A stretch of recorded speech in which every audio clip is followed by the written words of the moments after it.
السلام علیکم دوستوں یہ آج سے 40 سال پہلے کا قصہ ہے۔ سن 70 کی دہائی کا واقعہ ہے کہ امریکہ کے شہر ہوائی کے ایک جزیرے ہونولولو پر ایک کورین نژاد امریکی شہری اور ایک لاس اینجلس سے تعلق رکھنے والی عورت کا آپس میں ملاپ ہوا۔ یہ دونوں ایک دوسرے کی محبت میں گرفتار ہوئے اور رفتہ رفتہ یہ محبت عشق میں تبدیل ہوئی اور ان دونوں نے شادی کر لی۔ شادی کے بعد ان کے ہاں ایک لڑکی کی پیدائش ہوئی جو سن 1974 کا واقعہ ہے۔ یہ لڑکی باقی لڑکیوں کی نسبت تھوڑی مختلف تھی۔ اس لڑکی میں کچھ ایسے گٹس تھے جو کسی لڑکی میں نہیں پائے جاتے تھے۔ اس لڑکی کو وہ تمام مردانہ کھیل کھیلنے کا شوق تھا جو اس وقت صرف مرد ہی کھیلتے تھے۔ مثلا یہ لڑکی جم جاتی تھی، یہ لڑکی جمناسٹک کرتی تھی، اس لڑکی نے بلیک بیلٹ یعنی کراٹے میں بھی امتیازی سرخروئی حاصل کر لی تھی اور اس کے ساتھ ساتھ یہ پروفیشنل بلیک بیلٹ ہو چکی تھی۔ اس نے پروفیشنل باڈی بلڈنگ شروع کر دی۔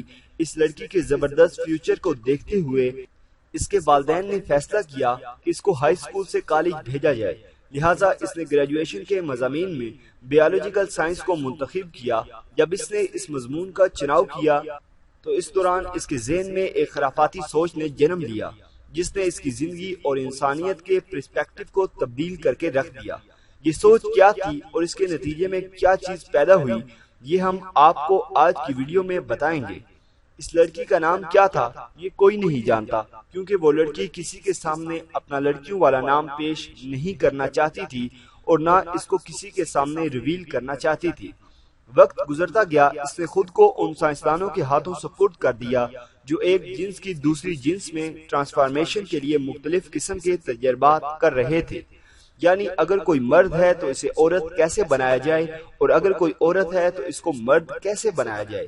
لہٰذا ان تجربات کو ذہن میں رکھتے ہوئے ان سائنسدانوں نے اس چیز کا کانٹریکٹ سائن کروایا کہ اس تجربے کے دوران اگر اس لڑکی کو کسی قسم کا نقصان پہنچا تو ادارہ اس کا ذمہ دار نہ ہوگا۔ اس لڑکی نے حامی بھر لی اور ان تمام دستاویزات پر دستخط کر دیے۔ وقت گزرتا گیا اور وہ دستاویزات اس ادارے تک پہنچ گئے جو اس پر تجربات کر رہا تھا۔ آپ کی اطلاع کے لیے آپ کو بتاتے چلیں کہ مردوں کے ہائپر تھائرائڈز گلینڈز ہوتے ہیں۔ یہ وہ گلینڈز ہوتے ہیں جن کو پیراتھائمل گلینڈز بھی کہا جاتا ہے جو گلے میں موجود ہوتے ہیں۔ ان گلینڈ سے ایک اسپیشل قسم کے ہارمونز نکلتے ہیں جنہیں ٹیسٹوسٹیرون کہا جاتا ہے۔ یہ ہارمون مردوں کے چہرے پر بالوں کی نشو و نما، ان کی آواز کا بھاری پن اور ان کی دیکھنے، سوچنے اور سمجھنے کی صلاحیت میں عورتوں کی نسبت تبدیلی واقع کرتا ہے۔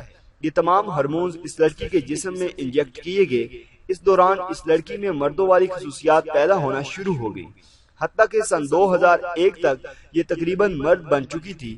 اس کے بعد اس نے اپنے بریسٹ یعنی کہ بوبز ختم کروانے تھے، لہٰذا اس نے ایک سرجری کی جسے اپر سرجری کا نام دیا جاتا ہے اور ان لوگوں نے اس سرجری کے ذریعے آپریشن کر کے اس کے بوبز ختم کر دیے اور اس کی چھاتی کو بھی باقی تمام جسم کے برابر کر دیا۔ اب یہ پوری طرح ایک لڑکا لگتی تھی، لیکن 2002 میں جب اس نے دیکھا کہ اگر یہ لگاتار اپنے آپ کو ہارمونز لگاتی رہی تو یہ پورا ہی لڑکا بن جائے گی، تو اس نے اپنے تمام ڈاکومنٹس یعنی برتھ سرٹیفکیٹ، اسکول کے سرٹیفکیٹ، جم سرٹیفکیٹ، بلیک بیلٹ سرٹیفکیٹ اور ہر وہ دستاویز جو کہ حکومت کے انڈر آنا تھی جس میں اس کا I D card, driving licence وغیرہ شامل تھے، پر اس نے اپنی جنس عورت سے تبدیل کروا کر مرد لکھوا دی اور اس کے ساتھ ہی اس نے اپنا نام تھامس رکھ دیا۔ اب تھامس کاغذی اور جسمانی طور پر ایک مرد بن چکا تھا، لیکن ابھی بھی اس کی لوور سرجری نہیں ہوئی تھی، تو اس نے نینسی نامی ایک عورت سے شادی کر لی۔ جب اس نے شادی کی اور شادی کے 3 سال بعد یہ دونوں میاں بیوی بچہ پیدا کرنا چاہتے تھے، مگر انہیں معلوم ہوا کہ نینسی بانج ہے اور بانج عورت بچے پیدا کرنے سے قاصر ہوتی ہے، جیسا کہ آپ جانتے ہیں۔ لہٰذا تھامس نے آگے بڑھ کر قربانی دینے کی سوچی اور وہ جو ہارمونز کے انجیکشن لیتا تھا وہ روک دیے، اور اس کے بعد اس نے ڈونر سپرم یعنی باہر سے کسی کے سپرم ڈونیٹ کروائے اور ڈونیٹ کروانے کے بعد اس نے ان سپرم کو اپنے اندر امپلانٹ کروا دیا۔ کیونکہ اس کے جسم میں عورتوں والے باقی اعضاء موجود تھے، اس لیے اس کے اندر موجود انڈوں نے فوراً فرٹیلائزیشن کا عمل شروع کیا اور اس کے اندر پہلی مرتبہ ہی 3 بچے اکٹھے فرٹیلائز ہو گئے۔ لیکن اس کا نتیجہ کافی بھیانک نکلا۔ جب وہ تینوں بچے پیدا ہونے والے تھے تو اس سے پہلے ہی ضائع ہو گئے، لیکن تھامس نے ہار نہ مانی۔ وہ چاہتا تھا کہ جو سائنس کا کرشمہ ہے وہ دنیا کے سامنے آئے، اور اسی سوچ کی وجہ سے تھامس نے مزید سپرم اپنی باڈی میں انجیکٹ کروانا شروع کر دیے۔ وقت گزرتا گیا اور پہلی بار 2007 میں تھامس کے ہاں ایک بیٹی کی پیدائش ہوئی۔ یہ بیٹی مکمل طور پر صحت مند تھی۔ جب اس لڑکی کا جنم ہوا تو اس جنم کو مد نظر رکھتے ہوئے ڈاکٹرز نے اس کو یہ مشورہ دیا کہ اگر یہ چاہے تو اور بچے بھی پیدا کر سکتا ہے۔ تو تھامس نے 2 بچے اور پیدا کیے اور اس طرح اس کے ہاں 3 بچوں کی پیدائش ہوئی۔ وہ تینوں بچے نہایت صحت مند اور خوبصورت تھے اور 2012 میں یہ تینوں بچوں کا باپ اور ماں دونوں بن چکا تھا۔ اور پھر اس نے فوری طور پر لوئر سرجری بھی کروا لی اور اب اس نے مردانہ عضو تناسل بھی اپنی باڈی میں لگوا لیا۔ وہ لگوانے کے بعد اب اس کی بیوی نے اس سے طلاق چاہی۔ 2012 میں جب یہ دونوں ایک دوسرے سے جدا ہوئے تو بچوں کی تقسیم کا معاملہ عدالت کو درپیش ہوا۔ اب عدالت نے اس سے پہلے ایسا معاملہ نہیں دیکھا تھا جہاں پر ایک ہی مرد جو کہ تمام کاغذات میں باپ ہے اور مرد لکھا ہوا ہے اور بچے بھی اسی نے پیدا کیے ہیں۔ لہٰذا عدالت نے بڑی سوچ و بچار کے بعد یہ تینوں بچے تھامس کے حوالے کر دیے اور اس عورت کو کچھ بھی نہیں ملا۔ اب تھامس نے 2016 میں ایک اور عورت سے شادی کی اور اس وقت وہ ہنسی خوشی زندگی گزار رہا ہے۔ اس کے تینوں بچے بھی صحت مند ہیں اور وہ دنیا کا پہلا مرد بن چکا ہے جس نے 3 بچوں کو جنم دیا۔ اس خبر کو پوری دنیا کے میڈیا CNN، BBC اور ہر اس چینل نے براڈ کاسٹ کیا، اور اگر آپ کو اس پر یقین نہ آئے اور ابھی انٹرنیٹ پر پریگننٹ مین لکھ کر سرچ کریں تو آپ کو اس کی پوری کہانی اور زندگی کی تمام تر تفصیلات سامنے آ جائیں گی۔ یہ ایسا معاملہ ہے جس پر سوچ بچار کرنا کسی عام شخص کے بس کی بات نہیں ہے، کیونکہ کسی عام شخص کے بس کی بات نہیں ہے کہ اس معاملے پر استفسار کر سکے۔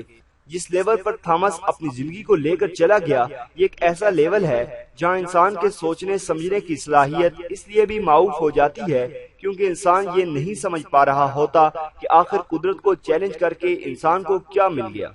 اس شخص نے ماسٹر ان بزنس ایڈمنسٹریشن کیا ہے، اس شخص نے میڈیکل سائنس میں گریجویشن بھی کیا ہے، اس شخص نے پروفیشنل بلیک بیلٹ حاصل کی ہوئی ہے، اس کے ساتھ ساتھ یہ ماڈل، ایکٹر، سنگر اور ڈانسر بھی ہے۔